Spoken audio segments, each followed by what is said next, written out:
Leader సినిమాతో entry ఇచ్చిన గంగోపాధ్యాయ ఆ తర్వాత ప్రభాస్తో మిర్చి, మాస్ మహారాజా రవితేజ్ మిరపకాయతో మంచి హిట్ సాధించింది. తెలుగులోనే కాకుండా తమిళంలో ధనుష్, శుంభు లాంటి యంగ్ హీరోలతో సినిమాలు చేసింది.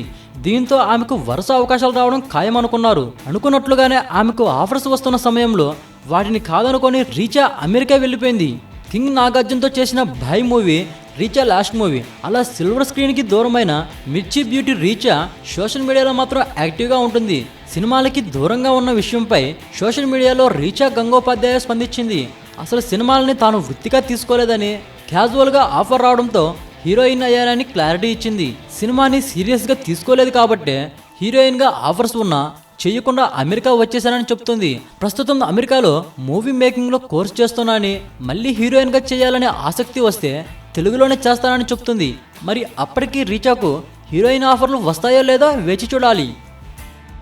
ఈ వీడియోపై మీ విలువైన కామెంట్స్ ని మాతో షేర్ చేసుకోండి. అండ్ ఇంకో విషయం, సబ్స్క్రైబ్ చేయడం మర్చిపోకండి.